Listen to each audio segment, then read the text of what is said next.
So, I'm serializing a new book, and I have all of the fear and doubt and concern that I had when I released my first one.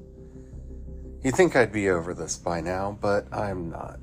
So, if you don't mind, I would like to talk to y'all for a little bit about both the Shadow Phoenix Saga and what it's taken to get me here to release it again.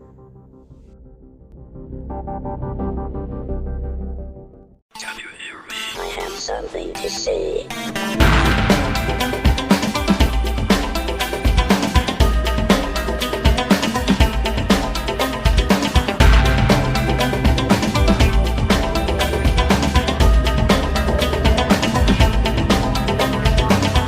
Project Shadow starts now.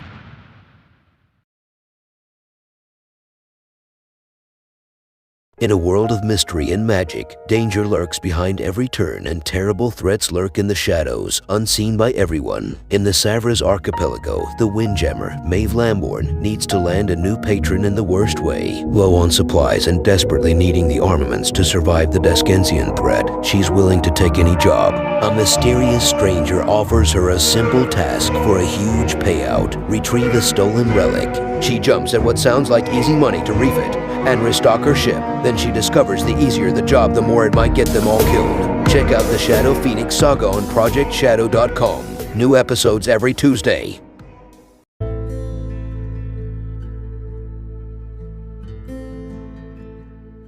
Hello everyone, my name is Charlie. I am a non-binary sci-fi fantasy author, and yeah, I have a new serial coming out. It's called the Shadow Phoenix Saga. It is available wherever your podcasts are found. At least it should be. If it's not, please let me know and I will correct that right away. Or you can go over to ProjectShadow.com and subscribe there.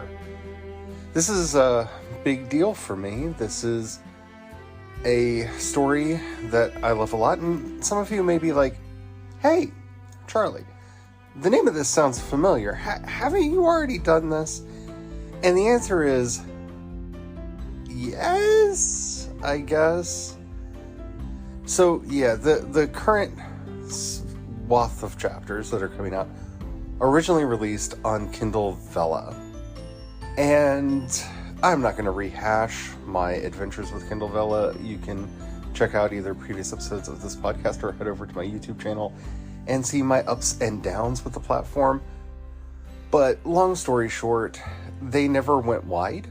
They never opened up to anywhere outside of the United States. They did this really weird in-game currency that you had to use to buy the chapters that was a gate to entry that a lot of people just didn't want to do. And I got so frustrated with them that I decided to just pull my stuff down from there and release it this way. So you can either read it over at ProjectShadow.com or you can go over and listen to it through whatever means you like to listen to your podcasts. And it's really scary doing it this way for a couple reasons. One, I really like this story, and I've learned over the years that the more I like a story, the harder it is for me to actually let it go and put it out into the world. Because I don't want people to think bad things about it. I don't want people to not like it. I don't want it to get judged as my baby. But on the other side of things, I get concerned about just putting out anything. As a non-binary trans person, it's a scary time to put anything out there in the world. And I really debated for a long time whether or not I wanted to be doing this. And by this, I mean anything. Anything at all. But I love my stories, and I hope that y'all do too, so I really wanted to put it out. And yeah, that kind of brings me to some of the weird hiatuses I have had in making videos over on the YouTube channel and over here on the podcast, because it can be really difficult to talk. And don't worry, I'm not gonna make that the subject of this entire episode. I recently wrote a post over for the Substack that you can find on my other podcast, The Non-Binary Writer, where I talk about this, called paying the queer tax. And so I'm not going to spend all my time on it, but I have worried a lot about whether or not to talk about this at all, whether to put any of my stuff out there at all. I mean, it's gotten so bad that even our restaurant has started receiving fake 1-star reviews because of its connection to a trans person. And that sucks. That really sucks. And I don't know. I don't want to disappear. I don't want to give in to the pressures that are mounting up, but there are a lot of pressures that are mounting up. So yeah, it was difficult to get to this place to actually put out a story and share it with all of you. But I think it will be worth the effort and the energy, and I hope you love these characters as much as I do. I hope you love the story as much as I do. And I don't know, maybe you would think about supporting the work over at projectshadow.com, where if you signed up for a paid membership, you'll get some perks and stuff there. It's kind of my new Patreon.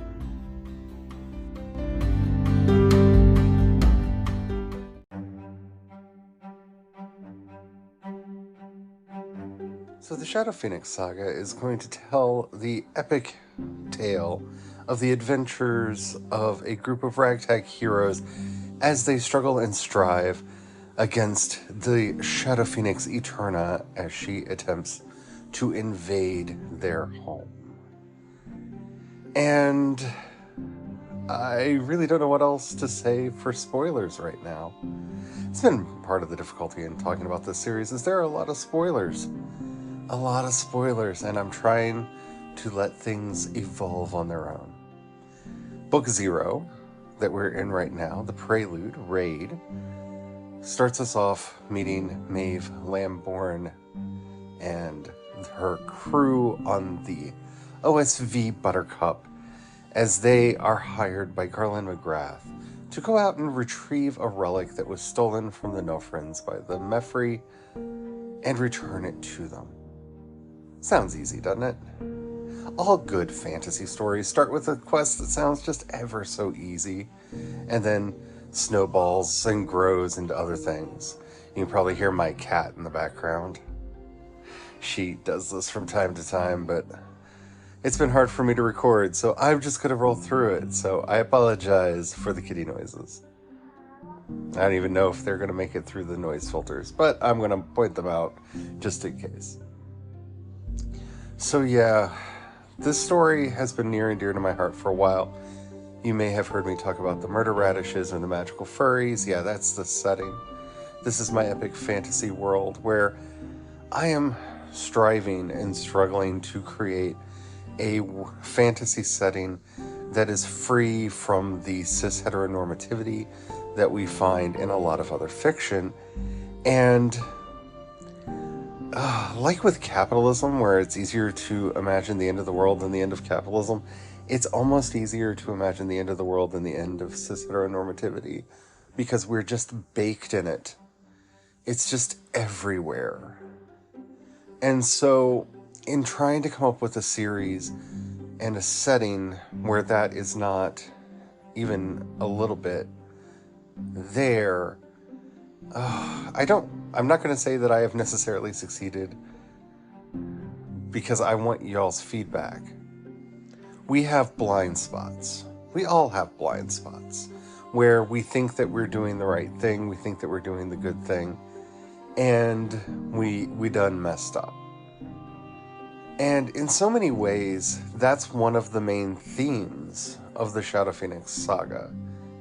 It's a lot of people who believe they're doing the right thing, who are really trying to do the right thing, to be the heroes that they, in their heart, long to be, but don't have all the information that they need and keep making mistakes.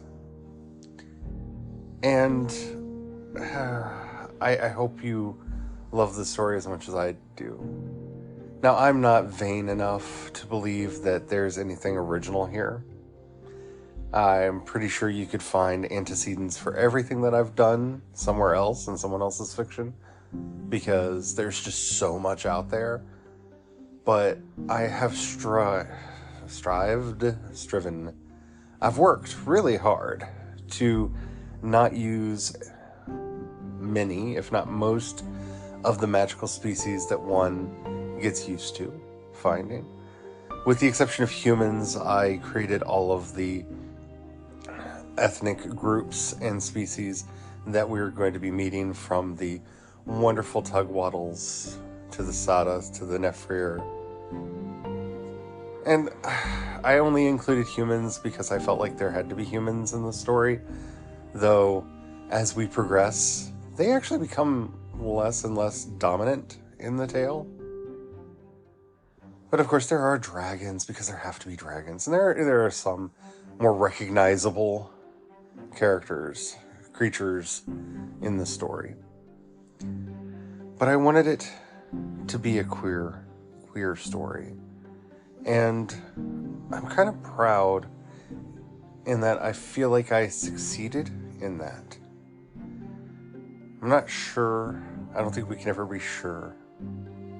But at least in my heart of hearts, I feel like I did it. And that has to count for something, right?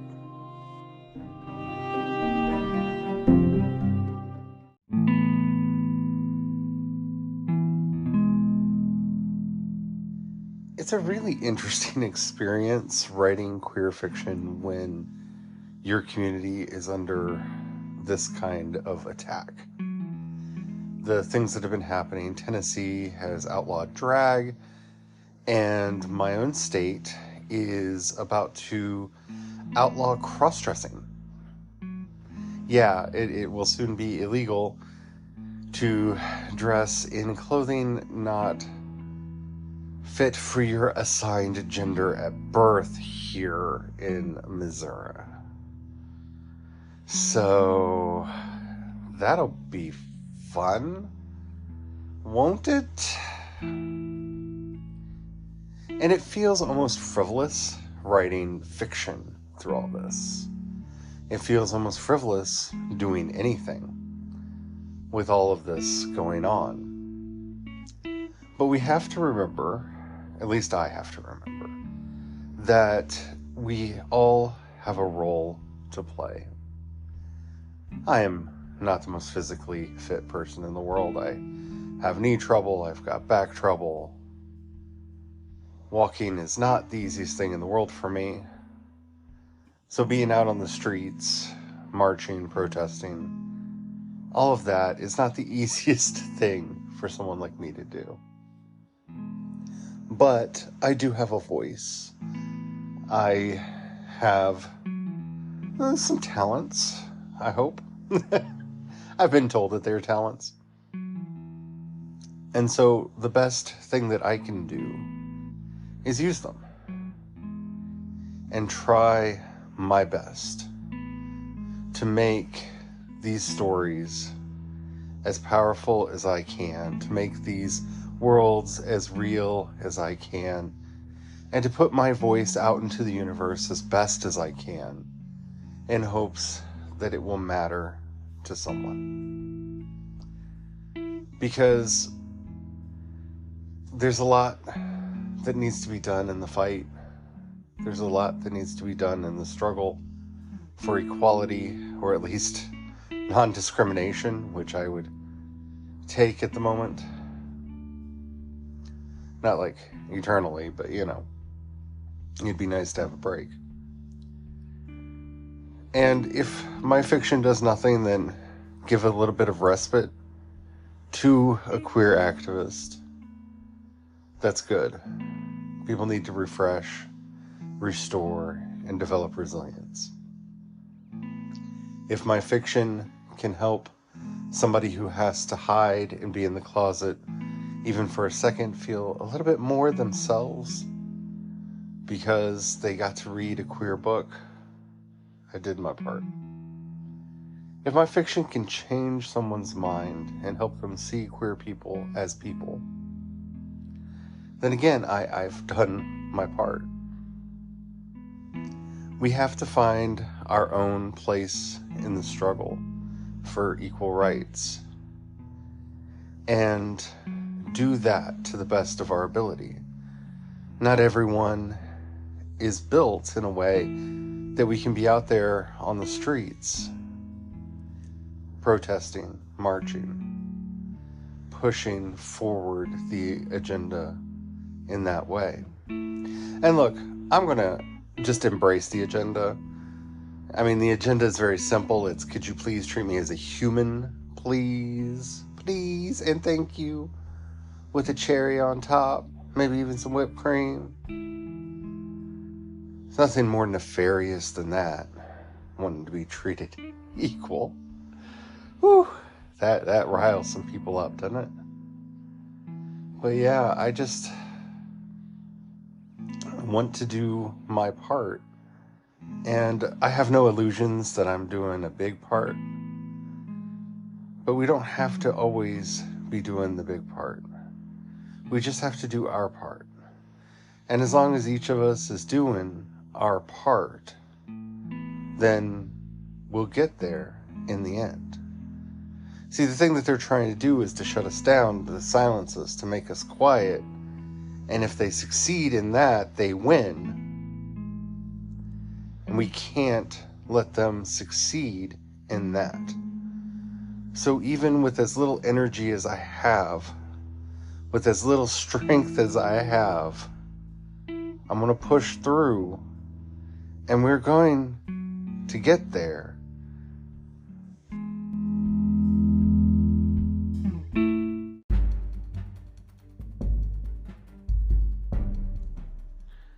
Writing is always a bit tricky, and being yourself can be hard. And in a lot of ways, that is what this story is about. So I went through and thought about a lot of my favorite tropes in fantasy fiction and how I could maybe play around with them and do something special. And one of the ones I despise, one of the ones that I hate most, is the power was within you the whole time. And I'm not saying that there isn't a fun way to use that, but a lot of those were kind of used up in The Wizard of Oz. Oh, but you had the power to go home all along. Like, yeah, why didn't you tell me that earlier, Glinda? Glinda? Huh? You're just using me and my friends as a hit squad against your frenemy there? But, anywho. Yeah. So, a lot of what this series is kind of a deep exploration of this idea that the power was in you all along, except for we're not going to wait to the end of the books. It's not going to wait to the end of the series to get there. You see, to me, the thing that makes queer fiction queer is not just having characters that are attracted to people of the same gender or multiple genders. It's not merely having trans characters in there, though that is a really important thing if you're going to have queer fiction. But it's this very notion that is at the heart of queer culture, that our power is within us. Our power is who we are, and that we are not going to let anyone take it from us. When I think of the powerful speeches of Sylvia Rivera, just defiantly shouting, screaming at the world, not just to the cis straight people that hated her, but to the queer cis people that were sidelining her, even though she was one of the first people in the fight. Yeah, this is who we are. This is where our power comes from. It's from being ourselves, bold and unapologetic, being who we are without fear of consequence. Now, I'm not saying that if you're afraid, you're bad at being queer. That's not what I'm saying at all. What I'm saying is the movement, the thing that has made us who we are, the culture that has gotten us to where we are, and the power that we have found within it, has always been one of defiance, of standing up straight and looking people in the eye and saying, we're here, we're queer, get used to it. That's the power of who we are. Looking back at slogans like silence equals death, which I've talked about a lot over the years, because it's one that means so much to me, not just for AIDS activism, but I think for all of us. Silence equals death. How many of our queer siblings have gone into the grave because they were so silent for so long and no one knew that they were suffering? How many of us have been lost because of silence at all levels of society? Queerness is about standing up, about being yourself, about being defiant about who you are. And I really have tried hard to bake that into these stories, to make it a core part of who these characters are and how they actually approach their various issues. There's a certain level of unapologetic defiance and I don't know how to say some of this without spoilers, but radical acceptance of people for who and what they are. That is core to everything in the stories that I'm telling right now, that we desperately need as a culture and as a society.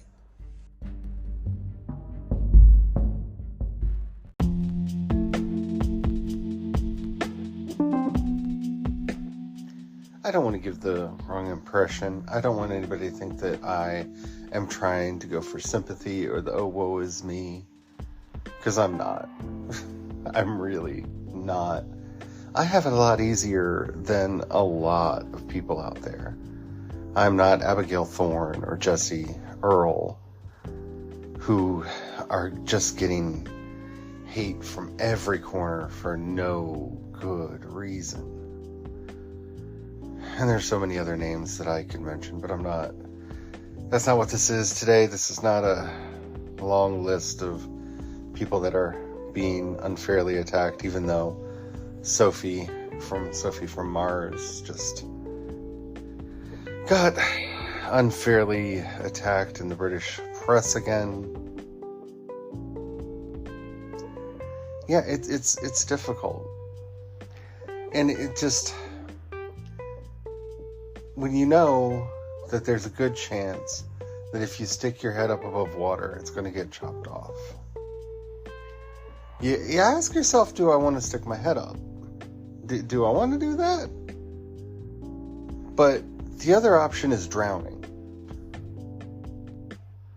Do I want to drown? No. I don't want to do either. So we can swim around in hopes of finding a place where it's safe to put our heads up, or we can spring out of the waters like Namor and try to get some of our own peace and justice.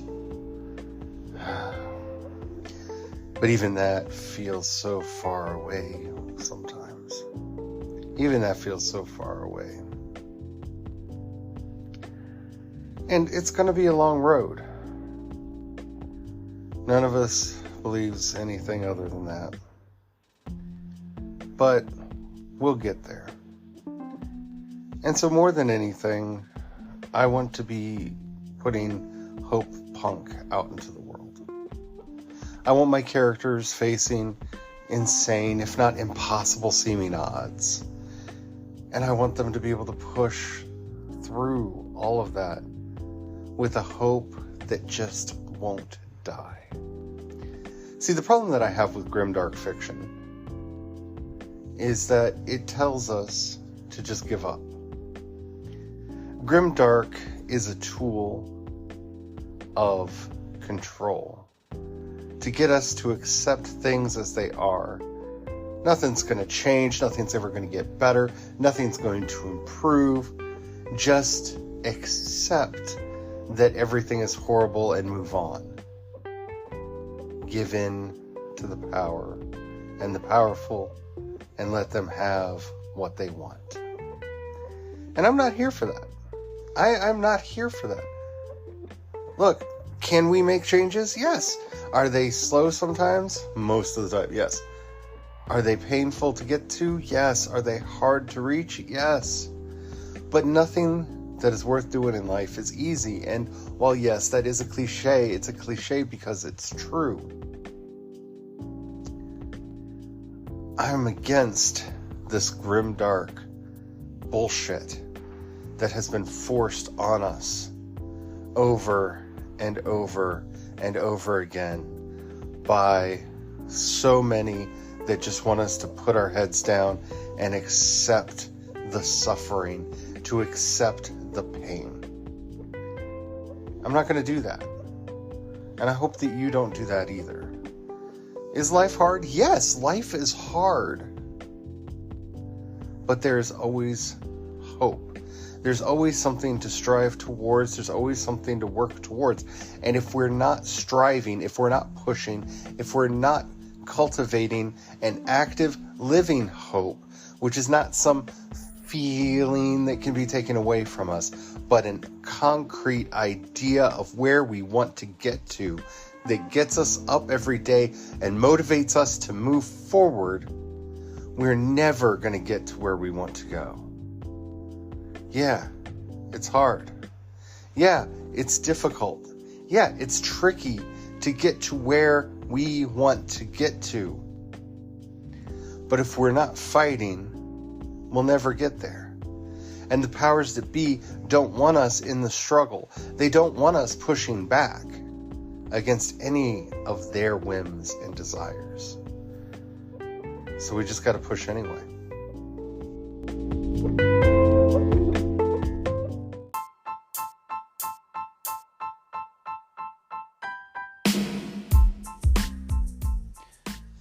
So yeah, this may not have been the best way for me to promote the book in the series, but it's the way that I felt was most appropriate, because it is really hard for me to be that person who jumps up and down and does the whole, hey, look at me, when there's so much going on in the world right now. So yeah, hey, look at what I did. It's over at projectshadow.com or in your podcast app, the Shadow Phoenix Saga. I hope you like it. But, subscribing to the podcast, either for the free or the paid version, is not going to save the world. Even though I, wish I could do that with my fiction. So yeah, stay in the fight. This book, this work, this podcast, well, these podcasts, if you're not following my other podcast, The Non-Binary Writer, you might want to head over there and check that one out as well. This is how we fight. This is how I fight. This is the energy and strength that I have. And I know some of my opinions are going to be not popular. I've got an episode I've been toying about for a while about a specific special episode of The Last of Us that I am just shocked at how many people liked it, when at least my husband and I and everyone that we've talked to about it found it extremely problematic. So I'm probably going to be doing an episode about that. And yeah, I realize a lot of this is not going to be popular, but I'm gonna have to just start letting this stuff off my chest, because that's why I started this podcast in the first place, was to have a place to talk, to air these thoughts that I didn't hear expressed in other places. And as always, I am struggling because I turned this into a weekly podcast so that I would have time to do other things, and this used to be a daily. And there's a big part of me that's wondering if I should go back to daily, because there's just so much going on that a lot of times it's hard for me to put an episode out, because I have Three Stooges syndrome where everything's trying to get through the door at the same time. And if I were recording dailies again, I would have the space for that. I don't know. I really don't know. I would love to hear from you all. Let me know what you think. I'm going to put a post over at projectshadow.com, a thread post for comments on this episode over there. So definitely head on over and let me know what you all think, where you're coming from on this, because the frustration is real in all things. And I hope you like the other work that I'm doing. It's been really, really busy. I took a job last year that I did not think would be taking up as much time as it has been. And also it has inspired me to do a lot more other work. And so that's been eating up a bunch of my time too. And if you're curious about that stuff and the more mystical, magical side of what I do, you can check me out at Creation's Paths everywhere. But including creationspaths.com, where I'm putting a lot of stuff over there as well. Not to mention the YouTube channel and stuff for that. It's been a lot going on. And I just want to say thank you for everybody who has not only stayed with me through all of this, but who has been showing their support and helping me to keep this stuff coming for you. I do highly recommend, though, if you are someone who has supported me either through Patreon or any of the others, that you move that over to projectshadow.com. One, I get a larger percentage of the money that you're giving, so less of your gifts go to the ether on that.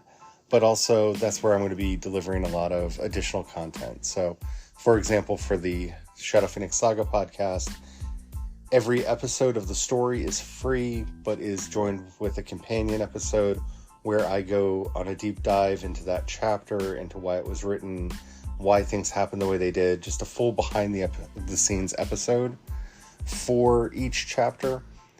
So definitely check that out if that's something that you're interested in. But yeah, I have a new story out. I hope you all like it. Until next time, my name is Charlie, and don't forget to have the fun. Bye.